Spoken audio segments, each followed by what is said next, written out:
यदा यदा हि धर्मस्य ग्लानिर्भवति भारत अभ्युत्थानमधर्मस्य তদাত্মানং সৃজাম্যহম।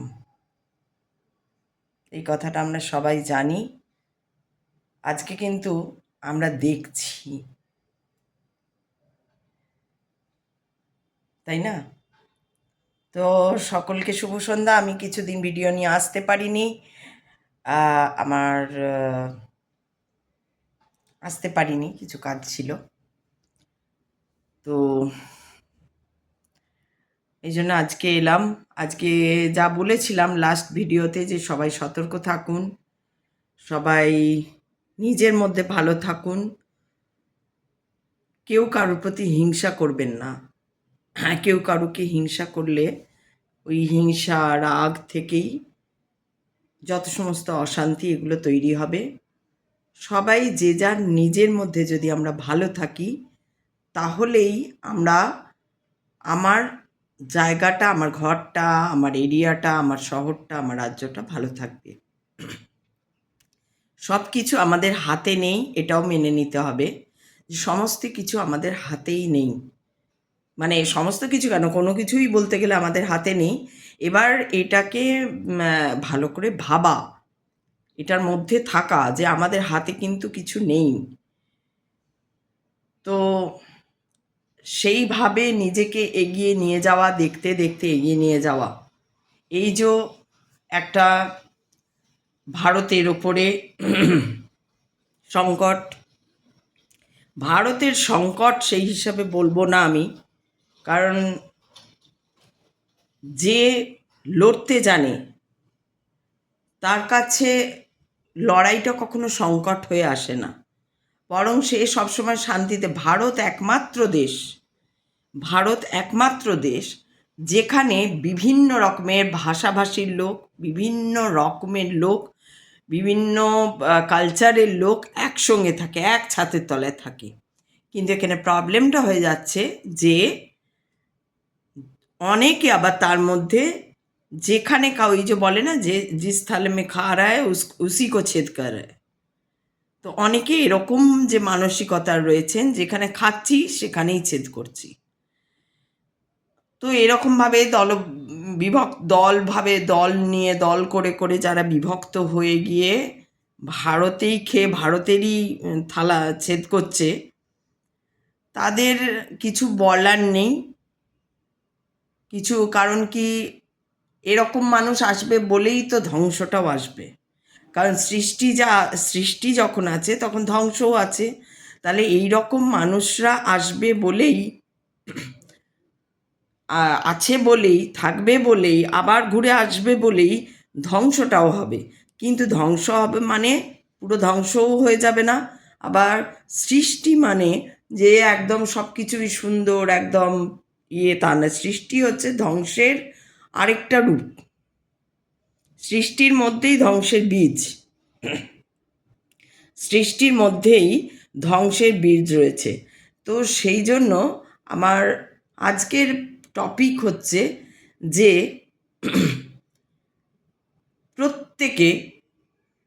প্রত্যেকটা মানুষ নিজেকে চেনার চেষ্টা করুক। প্রত্যেকটা মানুষ যদি নিজেকে চেনার চেষ্টা করে, তাহলে এই সারা পৃথিবীটা একটা খুব সুন্দর মানবিক পৃথিবী হয়ে উঠবে। এটাই আমার আজকের টপিক, যে মানবিক পৃথিবী আমরা দেখতে চাই। আমরা এবার এই মানবিক দেখাটা, এটা হচ্ছে যে আমরা কিন্তু সবাই মানুষ মাত্রই সবাই ভাবছে আমি মানবিক। যে খুন করছে সেও ভাবছে আমি মানবিক, নিশ্চয়ই মানবিকই ভাবছে, ভালোই ভাবছে। যে খুন করছে, আমি জানি না, কোনো খুনির সঙ্গে তো পরিচয় হয় না আমাদের। যে খুন করছে কিন্তু চোরের সঙ্গে পরিচয় হয়, যারা চুরি করে। সেই চুরিটা আমরা দেশ জুড়ে দেখছি, আমরা রাজ্য জুড়ে দেখছি চুরি। সেই চোরদের দেখছি, তারা কি সুন্দর গর্বের সঙ্গে মানে একটা কি বলবো, গর্বের সঙ্গে, বা বলবো একটা মানে ওদের কোথাও একটা অনুতপ্ততা নেই যে আমরা চুরি করেছি। এই ধরনের মানুষগুলো, এরা কিন্তু মানবিক মানবিক দিকগুলো এদের বন্ধ। এদের হচ্ছে মানবিক দিকগুলো বন্ধ। এরা জানেই না কোনটা মানবিক, কোনটা অমানবিক, কোনটা মনুষ্যত্ব বোধ, কোনটা অমনুষ্যত্ব, এইগুলো এদের জানা নেই। এইখানে হয়ে যাচ্ছে প্রবলেম। আমি এই ফেসবুক জুড়ে দেখছি যে সবাই সবাইকে জ্ঞান দিয়ে যাচ্ছে, কিন্তু আমি কি করছি, যে আমি বলছি এইটা করা উচিত বা এইটা করছে না কেন, বা ও কেন এটা করলো, যুদ্ধ কেন হচ্ছে, অনেকেই বলছে যুদ্ধ কেন করছে, কত মানুষ মরছে, ভারত কি যুদ্ধ করতে চেয়েছিল? এই কথাটা ভারতের বুকে বসে তুমি কেন বলছো? তুমি তাহলে পাকিস্তানে চলে যাও, দিয়ে পাকিস্তানের লোকগুলোকে বলো, ভাই তোমরা কেন ঢিল ছুঁড়ছিলে, দিনের পর দিন তোমরা ঢিল ছুঁড়ে যাচ্ছ কেন, কেন তোমরা ওই পেহেলগাঁওয়ে অ্যাটাক করলে, কেন তোমরা পুলওয়ামাতে অ্যাটাক করলে, তাদের গিয়ে বলো। যারা করছে, যারা করছে তাদের বলো। স্কুলেও দেখবেন দুটো চারটে ছেলে হয়তো কিছু একটা নিয়ে, রাবার নিয়ে, পেন্সিল নিয়ে, পেন নিয়ে, যাই কিছু নিয়ে ঝগড়া করছে, ঠিক আছে, আরও দুজন হয়তো পাশ থেকে দেখছে, বা হয়তো ওরাই বলছে করিস না, টিচার ওই দুজনকেই ধরলো, টিচার ওই দুজনকে, তার মানে টিচারের সেই ক্ষমতা নেই বোঝার যে আরে কে করছে আর কে করছে না সেটা, হয় ছজনকেই ধরো তুমি, হয় তুমি ছজনকেই ধরো, আর নাইলে ওই দুজনকে যারা বলছে এই চুপ করিস না, এইটা তুমি দূর থেকে কি করে বুঝলে যে ওরাই করছিল? তো এই যে ওই ধরনের টিচার যে মানসিকতা নিয়ে ওই দুটো ছেলেকেই ধরলো, যে দুটো ছেলে বলছিল চুপ করিস না, যে মানসিকতা, এটা কিন্তু মানসিকতা নিয়ে করেছে, এটা কিন্তু কোনো ওখানে কোনো ফর্মুলা খাটায়নি, কিছু হয় না, ওখানে ইয়ে হচ্ছে, তারপরে যে চুপ কর বলছে স্বাভাবিকভাবে তাকে এদিক থেকে দেখতে পেয়েছে, বলে দিয়েছে এই তুমি উঠে দাঁড়াও, কেন তুমি বেরিয়ে যাও। ও বেচারা ভাবছিল আমি তো চুপ করানোর জন্য, আর এটা ম্যাক্সিমাম স্কুলে, ম্যাক্সিমাম ছাত্রদের সঙ্গে এটা হয়, ম্যাক্সিমাম। এটা হয়তো আমার সময় আমার সঙ্গেও হয়েছে, আমার ছেলেদের সময় তাদের সঙ্গেও হয়েছে, বা অন্য কারুর আরও সময় আরও আপনারা একটু মিলিয়ে দেখবেন, এইটাই ঘটে। যে বলে সে হয়তো ঘরে এসে বলছে মা জানো তো আমি চুপ করতে হলে আমাকে মিস দাঁড় করিয়ে দিলেন ক্লাসে। তার মানে এই যে মানসিকতা, আমি এখানে মানসিকতাটার কথা বলছি, যাকে দেখি কি হয়েছে, এই যে দেখা, এই দেখাটাকে প্র্যাকটিসে আনতে হবে। দেখা যদি প্র্যাকটিসে না আনা যায় আর ভেবে নেওয়া যায়, ভাবছি আমি ভালো, আমি মানবিক, আমার মনুষ্যত্ব বোধ আছে, আমি একদম মানে আমি সব করছি, এই যে চিন্তা ভাবনা, এগুলো সমস্ত ভুল কনসেপ্ট নিয়ে বসে আছি। এইবার আমি যখন কাউকে কিছু বলছি, এইবার যখন অন্য কেউ কিছু করছে, সে কি করছে, অ্যাকচুয়ালি কি করতে যাচ্ছে, কি করছে, সেই করাটা কতখানি মানে কতখানি ওই করাটার ভালো না খারাপ, খারাপ হলেও কি খারাপ, ভালো হলেও কি ভালো, এই যে দেখা, এই দেখার মানে ধার দিয়েও কেউ যাচ্ছে না। সিপিএম বলে একটি দল, যে দলটা যেই দলটা শুরু, অর্থাৎ কমিউনিস্ট পার্টি অফ ইন্ডিয়া, তো এই যে দলটা, এই দলটার মোটিভ যা ছিল একদম প্রথমে যে রাশিয়ার ওই ঘটনাকে, ওই আদর্শ থেকে নিয়ে, লেনিন স্তালিনের আদর্শকে নিয়ে ওরা চলতে শুরু করেছিল, সেটা আজকাল আর নেই। এখন হয়ে গেছে কি, শুধু তুমি যদি সিপিএম হও, তুমি এবার যে ছোট ছোট দলগুলোকে সঙ্গে বেঁধে রয়েছে তাকে ছাড়া যে কেন্দ্রে আছে তার নিন্দে করো, সে ভালো করছে না খারাপ করছে না কী, যখন খারাপ করছে তখন একদম দল বল বেঁধে তাকে একদম বলা না সেটা নেই, যেটা সত্যি খারাপ করছে, শুধু ওই বলে না ওই ওই পিচকিরি ছিটে দেওয়া, এই চলছে। এটা কেন করছে তারা? আর তাদের মানসিকতাটা ওই যে টিচাররা বলে এই যাও দাঁড়াও, ওই যারা বলেছে এই চুপ করিস না, যারা বারণ করছে, যারা শান্তি চাইছে, যারা শান্তিটা চাইছে, এই বা যারা মন দিয়ে পড়তে চাইছে যে এই তোরা চুপ কর আমি পড়তে পারছি না, যারা বলছে তাদেরকেই বাইরে বার করে দিচ্ছে। ওই টিচার কিন্তু কোনো কিছু ওখানে ফর্মুলা খাটাচ্ছে না, কোনো চিন্তা ভাবনাই করছে না, ও জাস্ট ওইটা দেখতে পেলো, সঙ্গে সঙ্গে ওটা করে দিল, যে না ভাই ওরা নির্দোষ হতে পারে, কে অ্যাকচুয়ালি করছিল, এই যে প্রপারভাবে দেখা, আমি বারবার বলছি, যতক্ষণ না মানুষ নিজেকে দেখতে শিখবে, যতক্ষণ না মানুষ নিজেকে চিনতে শিখবে, ততক্ষণ মানুষের মুক্তি নেই। আর মানুষ কোনো কিছুর সঙ্গেই ঝেলতে পারবে না। অপরকে দোষ দিয়ে আমি যেমনকার তেমনই থেকে গেলাম, আমি অপরকে দিয়ে সব দোষ অমুকের। আমি যেখানেই যে ছোট থেকে শুরু, ঘরে যদি থাকি আমার সব দোষ বাবা মার, আমার কোনো দোষ নেই। আবার বাবা মা ভাবছে সব দোষ ছেলে মেয়েদের, আমাদের কোনো দোষ নেই। আবার স্কুলে যাচ্ছে তো সব দোষ টিচারদের, টিচাররা ভাবছে সব দোষ স্টুডেন্টদের। এই যে একে অপরকে সব সময় দোষী সাব্যস্ত করে যাওয়া আর নিজেকে না দেখে, এটা কেন হচ্ছে না? নিজেকে দেখছি না তাই। এই যে আজকে বিভিন্ন দলের লোকরা বলছে মোদিজি এই করলো, মোদিজি এই করা উচিত ছিল, সেই করা, আরে তুমি তো ওইখানে দাঁড়িয়ে নেই। তুমি যখন দাঁড়িয়ে নেই, অবশ্যই আমি সলিউশন দেব। আমার সলিউশন নেওয়া হোক না হোক, আমি নিশ্চয়ই সলিউশন দেব। আমি নিন্দে করব না, আমি হ্যাঁ হি হি করব না। আমার গার্ডস থাকে, আমি সলিউশন দিয়েই যাব। না নেওয়া হোক, দেখি কতদিন না নেওয়া হবে। একদিন দাঁড়িয়ে আমি বলতে পারবো আমি কিন্তু এই সলিউশন দিয়েছিলাম। আমার সলিউশন যদি ঠিক হয়, আর সেটা যদি 5 বছর পর লাগু হয় সেই সলিউশনটা, তবু আমি বলতে, এই দেখো 5 বছর আগে প্রমাণ, আমি এই সলিউশনটা দিয়ে কথা বলেছিলাম। না, শুধু একে অপরের নিন্দে, এর থেকে বাঁচুন আপনারা। একে অপরের নিন্দা করা থেকে বাঁচুন, একে অপরকে হিংসা করা থেকে বাঁচুন। মহাভারত এমনি এমনি লেখা হয়নি, মহাভারত এমনি এমনি মহাকাব্য হয়নি। যে চরিত্রগুলোকে বয়া করা হয়েছে, যে চরিত্রগুলো নিয়ে গল্প হিসাবে লেখা হয়েছে, সেই চরিত্রগুলো আজ এই মুহূর্তে সবার মধ্যে ছড়িয়ে রয়েছে। পাকিস্তানে দুর্যোধনে ভর্তি হয়ে গেছে, শকুনিতে ভর্তি হয়ে গেছে। আর ভারতে বসে যারা আজকে ডেটে দাঁড়িয়ে মোদির দিকে আঙুল তুলছে, এই অবস্থাতেও মোদির দিকে আঙুল তুলছে, ভারতে বসে, যেখানে এখনো পর্যন্ত ভারতের শেয়ার মার্কেটে একটা আঁচও আসেনি। পাকিস্তানের কতগুলো রাজ্য শেষ হয়ে গেছে, তারপরে বালুচিস্তান সে স্বাধীনতা পেয়ে গেল, কিন্তু ভারত ছাড়ছে এখান থেকে মিসাইল, কিন্তু ভারতের শেয়ার মার্কেটে এখনো একটা আঁচও আসেনি। এটাই হচ্ছে ভারতকে যে একদম আগলে রাখা হয়েছে তার প্রমাণ। কিন্তু এইসব চিন্তা ভাবনা না করে মোদির যেটা দোষ, যেখানে দোষ এখন নেই, এখন মোদির দোষ নেই, এখন মোদি পুরো স্ট্র্যাটেজিক্যালি খেলছে। ওই স্ট্র্যাটেজি বোঝার ক্ষমতা আপনাদের নেই, যারা শুধু আঙুল তুলে আছেন, যারা শুধু হ্যাঁ হি করে কাটাচ্ছেন, যারা শুধু এখনো নাচ গান করে কাটাচ্ছেন।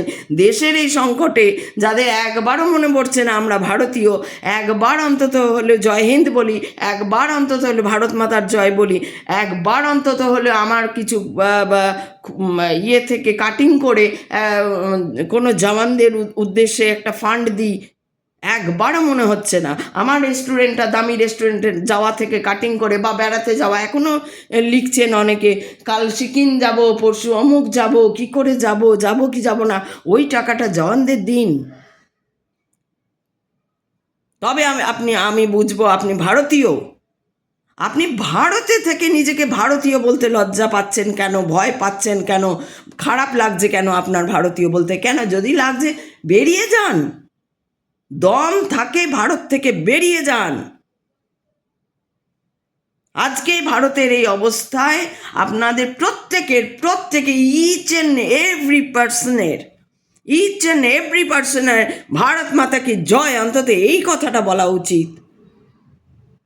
প্রত্যেকটা জওয়ানদের কথা, আজকে যে সমস্ত জওয়ানদের ডেকে পাঠানো হয়েছে, বাচ্চা ছেলেরা যাচ্ছে, 19, 20, 18, 19, 20, 21, 22 ছেলেরা যাচ্ছে, মারা ছেড়ে দিচ্ছে, ম্যাক্সিমাম সব গ্রাম থেকে যাচ্ছে, হরিয়ানা, পাঞ্জাব, রাজস্থান থেকে যাচ্ছে। এদের জন্য আপনারা ঘরে প্রে করুন। আপনারা ভারতীয়, আপনাদের লজ্জা করছে না?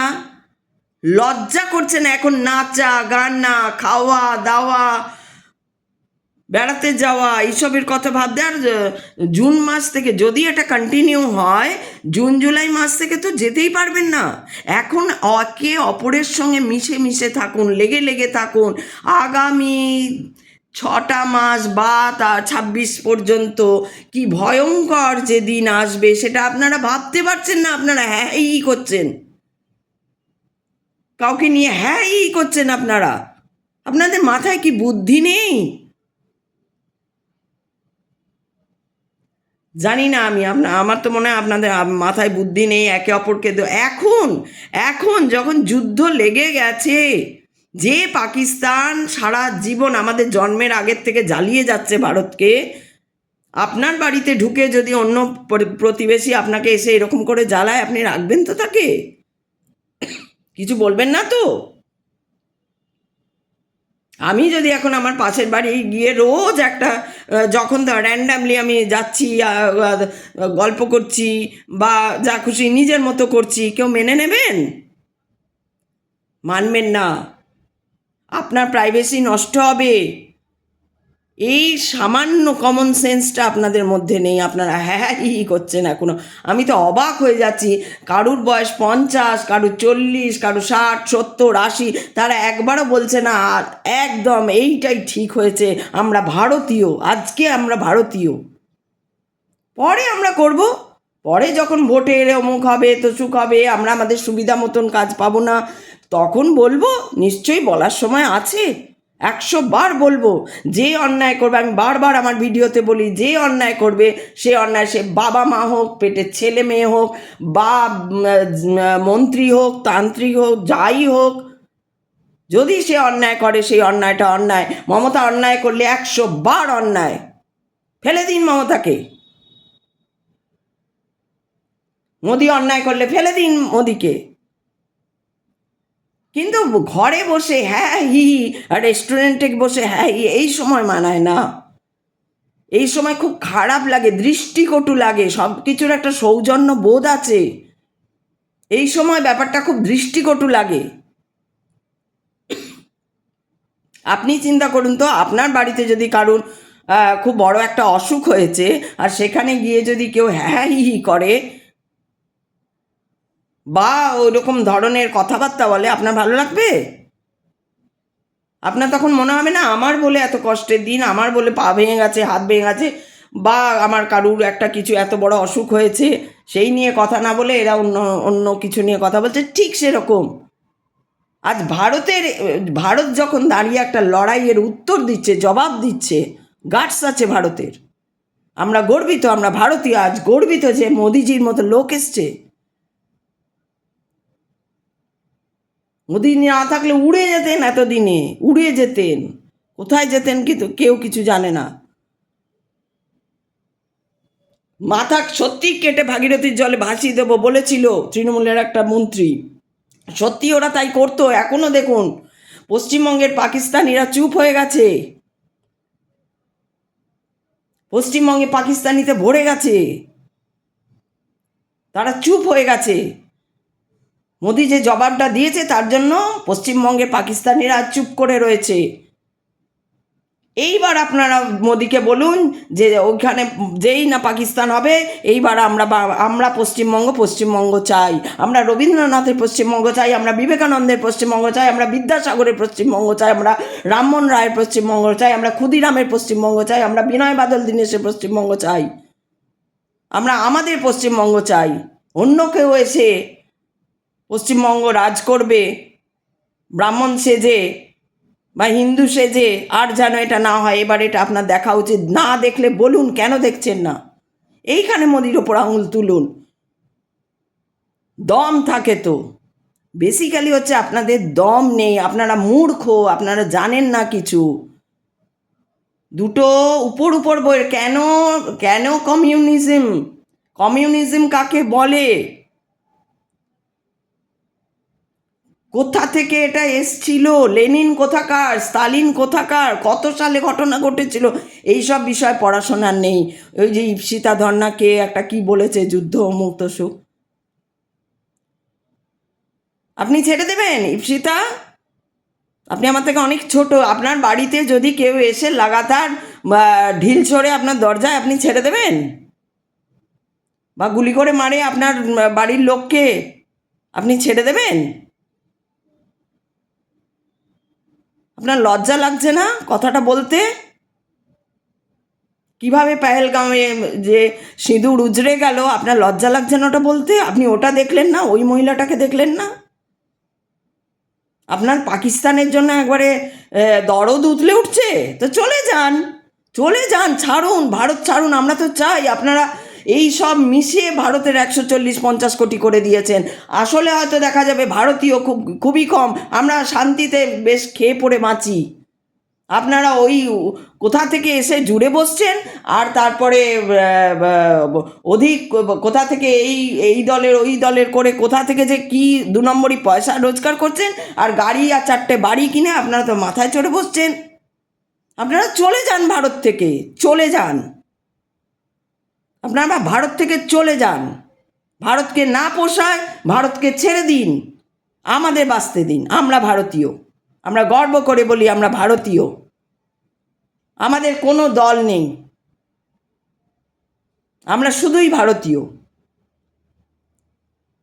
শেষ করার আগে আরেকবার বলছি, যদা যদা হি ধর্মস্য গ্লানির্ভবতি ভারত অভ্যুত্থানম অধর্মস্য তদাত্মানং সৃজাম্যহম। আপনারা যতই করে নিন সেই ঘুরে আসবেই। ধর্মকে নিয়ে যতই ঘাঁটাঘাঁটি নোংরা করে দিন, তাকে বাঁচাতে আসবেই। তাই ভারতীয় হন, সবার আগে ভারতীয় হন, মানুষ হন, মানুষের পর ভারতীয় হন। এরপরে অন্য ভিডিও নিয়ে আসবো। হর হর মহাদেব।